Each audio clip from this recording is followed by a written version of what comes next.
This is now the topic 2 of our lesson, Principles of Technology. So we're going to discuss the S-curve in product design so that we could be able to determine the life cycle of a product. Technology S-curve determines the performance in regards to time and effort. It assists in determining the level of maturity of the industry or a product.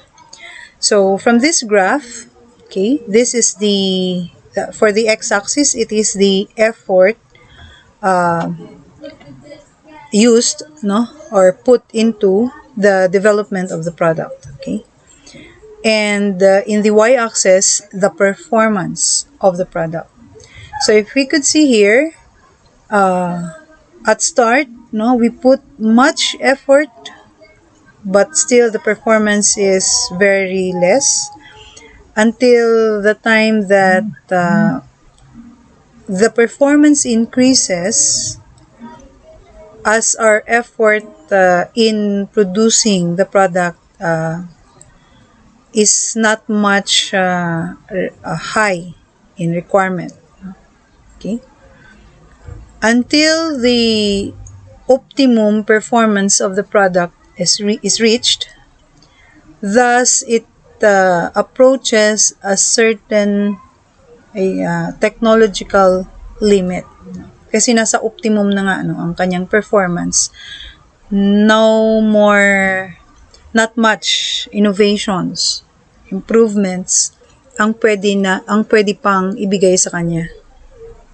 Anyway, the performance is very good na rin.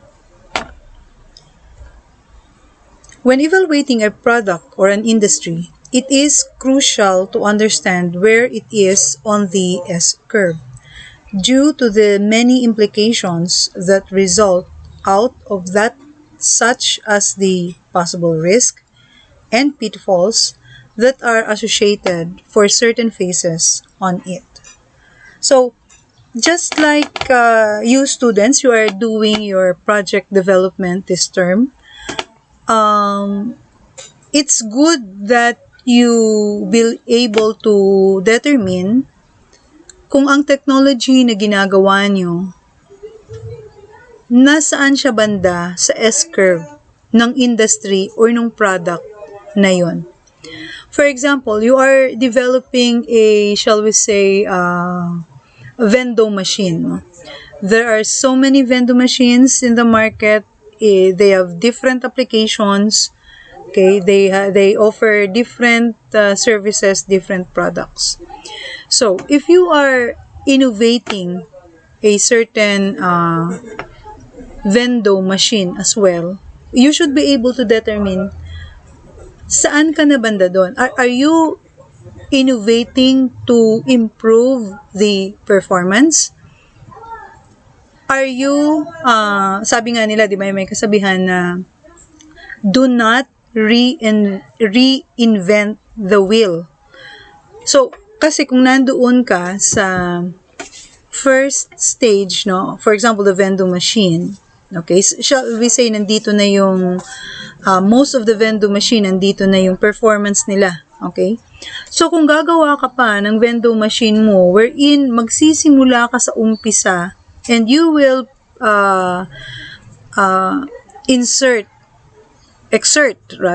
much effort, ay yung iba nandito na tapos ikaw mag-uumpisa ka pa dahil gusto mo mag-create ng sarili mo ayaw mong pag-aralan yung mga nagawa na nila, So, do not reinvent the wheel or else you will lose. Okay? Kahit na maging successful pa yung pag-invent mo, kung ang nabibigay lang din naman na performance ng vending machine mo is just the same sa nagawa na. Okay? So, sila, leading na sila sa optimum performance. Ikaw, andito ka pa rin, So, you will lose in that part. Okay? And likewise, it will also give you ahead. Let us go back again. If if the performance of the vending machines of the industry is in this level already, and you innovate from that point onwards, okay, you might be leading the industry. Ikaw na yung magli-lead ng industry. So, yung product na mapoproduce mo, ikaw magkakaroon ng malaking kita. Mapapatent mo para sa pangalan mo. Diba? So, it's very important, no, to understand your position in the S-curve. Technological innovation time cycle and market behavior are well characterized by the S-curve. I already mentioned an example, diba? Technological innovation typically manifest themselves into a market along the S-curve. Yes, no, yung market, 'di ba? Kung ano yung innovation ng particular product, okay? It manifests, no, sa market. Okay? In case of product, the product metric, no? In the case of bulb, lumens of light, output per watt, and efficiency. Okay? So, yun yung mga product merit example, no, for a bulb. Okay? Actually, ang magandang example, no, ng S-curve is the bulb, no, the light bulb, or the yung device, no, that produces light. Okay? So yes, it started from bulb, no, na you remember from the history of technology. And then from the bulb, it evolves to fluorescent lamps, and then to compact fluorescent lamps, to ngayon, what do we have now? LED lights, okay? So, yun, no, it's a very good example as well. Now, meaning to say, in the S-curve, product metric is important for you to position yourself kung saan ka doon sa industry. Okay? Aling product metric ka magfo-focus? In terms ba sa efficiency? In terms ba sa light output? Okay? No? Say for example, kung sa cellphone, smart cellphone, anong feature ka magfo-focus? Okay? Sa aesthetic ba? No? Sa camera, okay? Sa screen display, okay? So, ang bawat company within the industry, for example, ng cellphone, yun ang tinitingnan nila, no? Kung saan, kung for example, may isang company na very strong na sila sa camera, okay? Yung ibang company, sa performance naman, in terms of call, okay, and internet connection, doon naman nila tina-target. Okay? So, it can be plotted as a function of time. When each product was introduced, the metric value will naturally fall as an S-curve in time. So, here's the technology S-curve. So, in the technology S-curve, it is divided into three portions, no? The A, the B, and the C, no? The lower portion, the middle, and the upper portion. A lower portion. This phase is in the beginnings of the S-curve after an invention. It is when the product or industry is completely new. As a result, a dominant design in the market hasn't been established yet. Therefore, the competition between the various players in the industry is fierce. Yes. As a result, usually at this stage, most of the resources are spent on research and development. There will be apparently not much innovation at this stage. Okay? So, changes are less and widely spaced. Okay? So, malaking research and development pa, kaya much effort pa is exerted in this stage. In the middle portion, in this phase, due to the ability to overcome a major technical obstacle or the ability to satisfy a demand of the market, the product or industry has been adopted by the early majority and managed to cross the differences, and a dominant design has been established already. So, yun nga, no, at this stage, ay sa A, more on research and development, no? Maraming discoveries pa ang kailangang i-prove. Okay? Marami pang mga testings ang kailangang gawin. Now, in your project development, actually nandito kayo no? Well, we cannot, shall we say, hindi naman natin mailalagay sa S-curve yung development ninyo ng inyong project. But, shall we say, at the first part, no, you plan, okay, you do your research methodology, okay, so much effort was done sa pag-design ng project ninyo.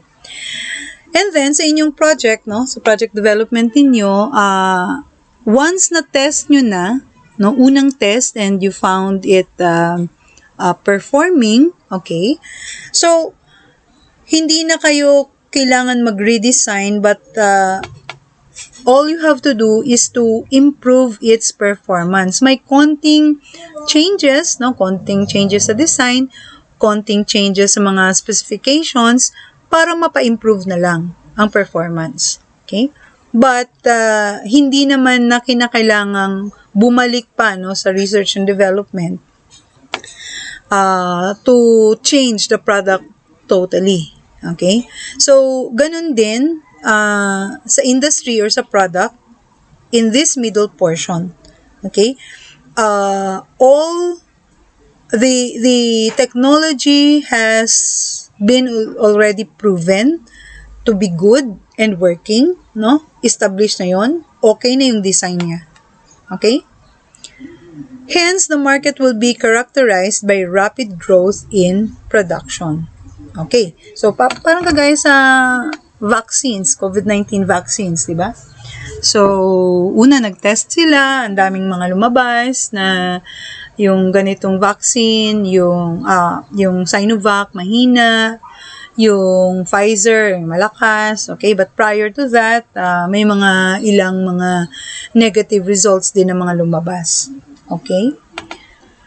So, nung na-prove na nila, acceptable na, they produced mass production. They made mass production already and distribute already.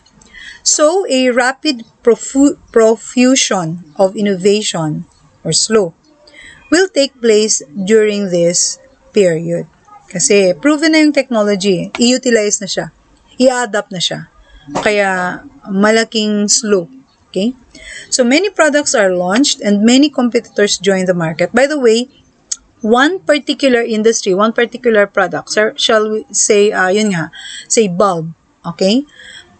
Bulb ang product, pero maraming mga versions, models ng bulb ang lumabas.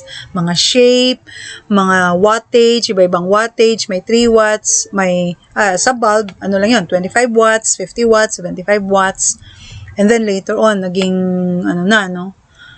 compact fluorescent lamp, okay? In terms of lumens, no? Iba-iba sila ng, performance. Kaya maraming iba't ibang product were launched during this period. And the top portion, the maturity stage. Here, the product is adopted almost completely by society. Okay? And is usually approaching a physical limit. So, due to the strong competition among the major players in the market, which is clearly defined at this stage, most of the resources at this point are spent on improving their production, processing, and making them cheaper. So, therefore, oftentimes, the products at this stage become completely standardized, and the innovations at this stage are considered incremental. Kaya nga yung ating bulb, di ba? Pag bumili ka ng socket, standard yan. no? Wala nang may gumagawa na ibang ang size ng socket ng bulb, 'di ba? But alam nyo lately, lately lang, no, meron na rin pala ng mga bulbs na yung mga para sa mga flashlights, yung para sa mga small devices, hindi sila standard. Iba-iba, no? So, hindi kagaya ng socket sa bahay natin, ay standard yun. Okay?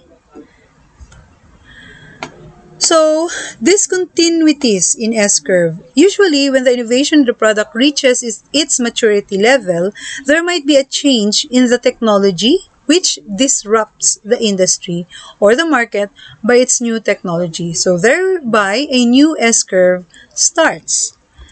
So, in this diagram, okay, sabi ko nga, kunwari, technology A is a light bulb. Okay? And then, di ba, after ng light bulb, nagkaroon ng fluorescent lamps. Okay, so there, sabihin natin technology B is a fluorescent lamp. Yung fluorescent lamp, yun yung mahaba. Okay? Yung bulb, syempre, yung parang pabilog. And then, nagkaroon ng compact fluorescent light. So, technology P pa rin yun. Yung compact fluorescent light. Kasi family pa rin siya. Technology pa rin siya ng fluorescent. And then, nag-mature na rin yung fluorescent. So, another S-curve nagsimula sa LED lights naman. Okay? At dito nga sa LED light, napakaraming products na rin ang lumalabas. So, this portion is what we call the discontinuity. So, nagkakaroon na ng discontinuity sa bulbs. Okay? May bulbs pa ba ngayon?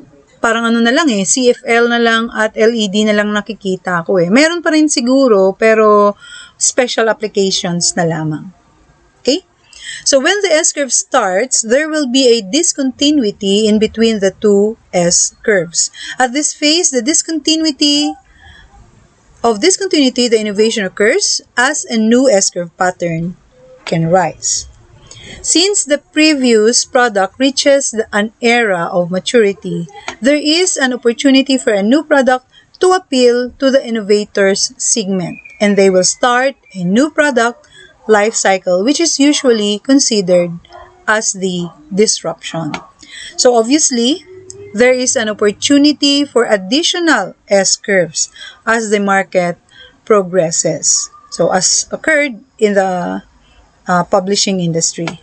So as I mentioned, yun nga, after this technology B, the fluorescent light, there is another S-curve, which is the LED light. They are different products, di ba? They are different technology. Iba yung technology ng bulb, iba yung technology ng fluorescent, iba yung technology ng LED, no? So, magkaiba talaga sila ng mga S-curves. And here we have an example, the audio industry. So, we have here the cassette tape. Okay? And, ang mga cassette tape, nagkaroon ng mga Walkman. Ako, usong-uso yan, Yung college student ako, usong-uso pa yung Walkman.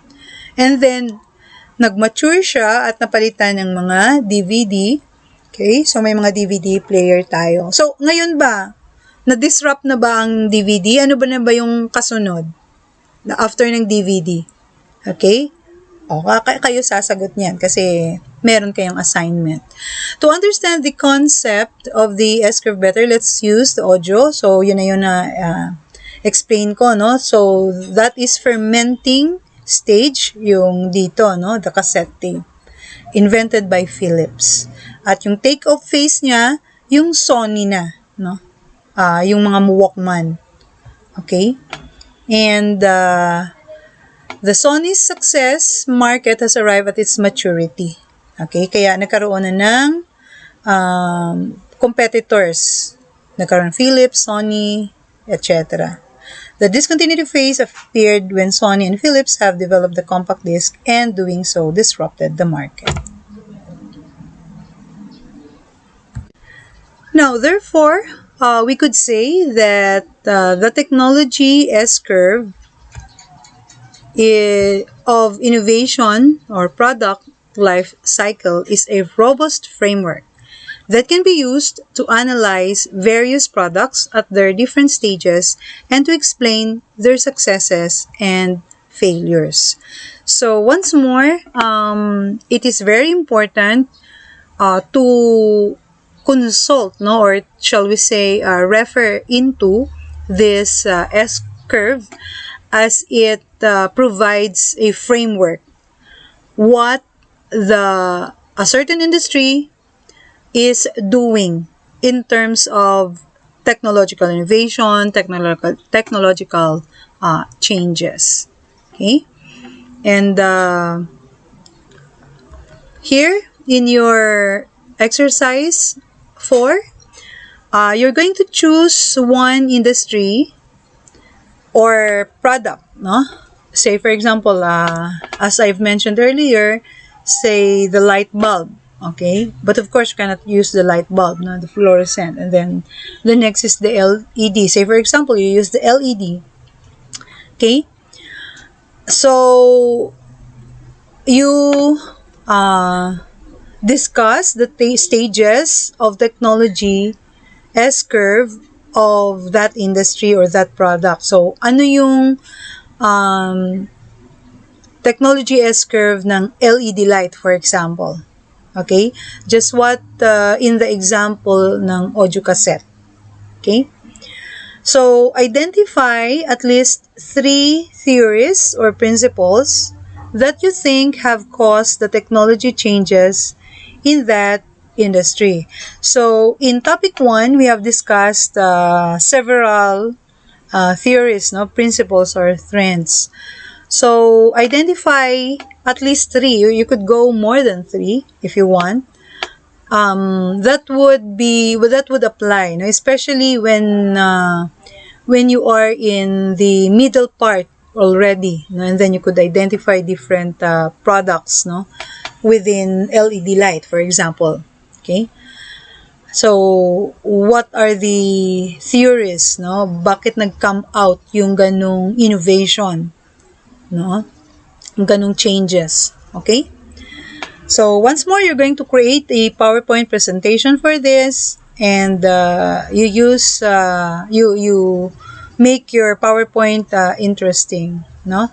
You create a slideshow, okay, and submit. By the way, you submit the PDF copy and the slideshow copy of your project. So this is a group work, and you will submit this on July 2. And take note, next week,